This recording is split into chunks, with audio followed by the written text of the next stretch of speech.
Narendra Modi France के avian less बेंस में आयोजित G7 शिखर सम्मेलन में हिस्सा लेने पहुंचे।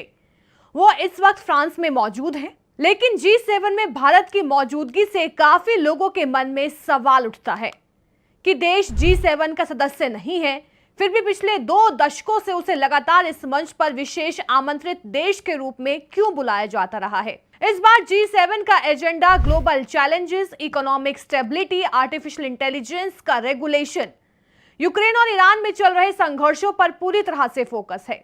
माना जा रहा है इस दौरान मिडिल ईस्ट में चल रही टेंशन पर भी चर्चा होने की उम्मीद है। अब बताते हैं कि भारत को G7 में कब कब शामिल किया गया। दरअसल भारत को पहली बार साल 2003 में फ्रांस के एवियन में आयोजित G8 शिखर सम्मेलन में आमंत्रित किया गया था।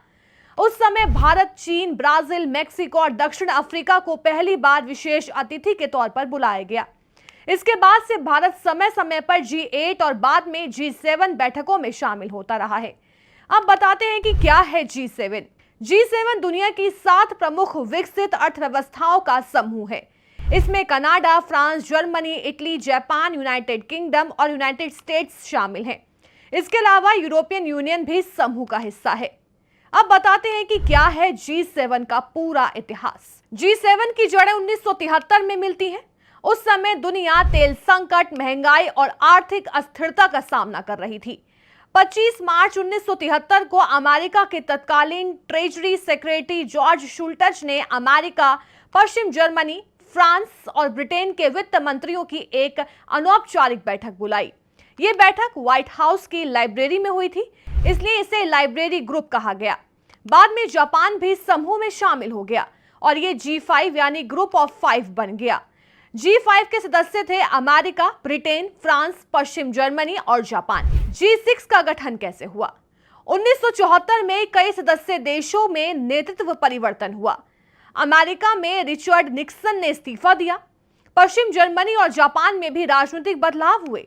ऐसे माहौल में नेताओं के बीच सीधा संवाद बढ़ाने की जरूरत महसूस हुई। फ्रांस के राष्ट्रपति वालेरी ने नवंबर 1975 में फ्रांस के रामबोय में एक शिखर सम्मेलन आयोजित किया।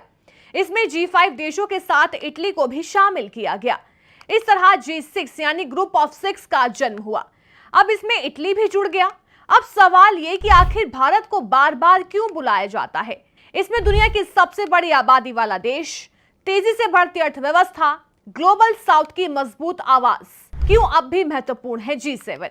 हालांकि G7 का वैश्विक GDP में हिस्सा पहले की तुलना में कम हुआ है, लेकिन ये समूह अब भी दुनिया के सबसे विकसित देशों का प्रतिनिधित्व करता है। यानी वैश्विक वित्त, तकनीक, रक्षा, ऊर्जा, जलवायु परिवर्तन, कृत्रिम बुद्धिमत्ता, अंतर्राष्ट्रीय सुरक्षा जैसे मुद्दों पर इसका प्रभाव काफी बड़ा माना जाता है। इसी वजह से भारत जैसे उभरते देशों को भी लगातार G7 बैठकों में आमंत्रित किया जा रहा है, ताकि वैश्विक निर्णयों में व्यापक प्रतिनिधित्व और भागीदारी सुनिश्चित की जा सके। अब सबसे बड़ा सवाल, क्या भारत बन सकता है G7 का हिस्सा? भारत के लिए G7 का सदस्य बनना फिलहाल आसान नहीं है, क्योंकि इस समूह के विस्तार के लिए सभी मौजूदा सदस्य देशों की सर्वसम्मति जरूरी होती है और इस मुद्दे पर सभी देश एकमत नहीं है। इसके अलावा भारत अपनी विदेश नीति में स्ट्रैटेजिक ऑटोनॉमी को प्राथमिकता देता है और किसी भी एक शक्ति गुट के साथ पूरी तरह जुड़ने में बचता है। G7 को आमतौर पर पश्चिमी देशों का समूह माना जाता है, जबकि भारत ब्रिक्स और SCO जैसे मंचों पर भी सक्रिय भूमिका निभाता है।